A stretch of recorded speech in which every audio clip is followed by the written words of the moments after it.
എനിക്ക് എന്റെ ഭർത്താവ് തന്നെ വലുത്. അത് കഴിഞ്ഞേ മക്കളുള്ളൂ.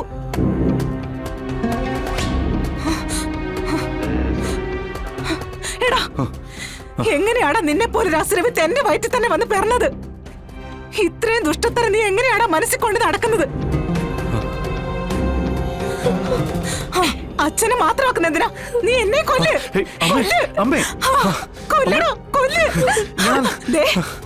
മിണ്ടരുത് നീ. എനിക്ക് നിന്നെ ഇനി കാണണ്ട. അച്ഛന്റെ ചിത കത്താൻ ആഗ്രഹിക്കുന്ന മകൻ ഇനി എന്നെ അമ്മയെന്ന് വിളിച്ച് വരികയും വേണ്ട. എനിക്കിനി ഇങ്ങനെ ഒരു മകനില്ല. എടാ പോടാ വെളിയില്. എടാ പോവാൻ. എടാ പോടാ. ഇറങ്ങി പോവാൻ. എടടി.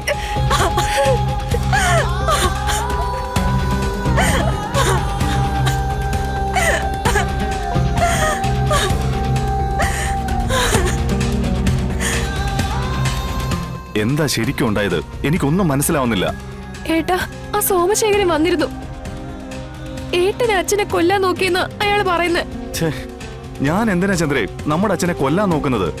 ഏട്ടനോടുള്ള അച്ഛന്റെ ദേഷ്യം അയാൾ മുതലെടുത്തതാ ഏട്ടാ. ഇല്ലെങ്കിൽ ഇങ്ങനെയൊക്കെ അയാൾ പറഞ്ഞുണ്ടാക്കോ? ഇതൊക്കെ കേട്ടിട്ട് അച്ഛനും അമ്മയും വിശ്വസിച്ചല്ലോ എന്ന് ഓർക്കുമ്പോഴാ. എങ്ങനെ വിശ്വസിക്കാതിരിക്കും? തെളിവ് സഹിതമല്ലേ സോമശേഖരൻ കാര്യങ്ങൾ പറഞ്ഞ് ബോധ്യപ്പെടുത്തിയിരിക്കുന്നേ. എന്ത് തെളിവ്? ഏട്ട അച്ഛനെ കൊല്ലാനായി വലിയൊരു കുഴിയിലേക്ക് എടുത്തിടുന്നത് കണ്ടെന്ന ആ വർഷോപ്പുകാരൻ സജീവ മൊഴി കൊടുത്തിരിക്കുന്നത്. പച്ച കള്ളമാണ് ഈ പറയുന്നതൊക്കെ. സോമശേഖരൻ കാശ് കൊടുത്ത് പറയിപ്പിക്കുന്നത് ഇതൊക്കെ. എന്തായാലും അവരുദ്ദേശിച്ച കാര്യം നടന്നില്ലേ? പെട്ടുപോയത് ഏട്ടനല്ലേ? ഏട്ടൻ എന്നേക്കായി വീട്ടിൽ നിന്ന് അകറ്റുക, അതായിരുന്നു അവരുടെ ലക്ഷ്യം.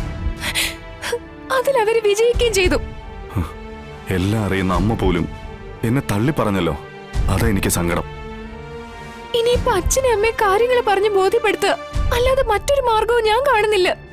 കാര്യങ്ങൾ ബോധ്യപ്പെടുത്താൻ അങ്ങോട്ട് ചെന്നാ മതി. നീ കണ്ടതല്ലേ ഇവിടുത്തെ പ്രകടനം? എന്നെ അമ്മ കൊന്നില്ലെന്നേ ഉള്ളൂ. കയ്യിൽ എത്തിപ്പിടിക്കാൻ പാകത്തിന് ആയുധങ്ങളൊന്നും കിട്ടാഞ്ഞത് എന്റെ ഭാഗ്യം. ഇനിയിപ്പോ എങ്ങനെയാ ഏട്ടാ ഈ വലിയ പ്രശ്നം ഒന്ന് പരിഹരിക്കുക? ഏട്ടന്റെ സത്യാവസ്ഥ ഏട്ടനെ ബോധ്യപ്പെടുത്തണ്ടേ? എന്തിന്?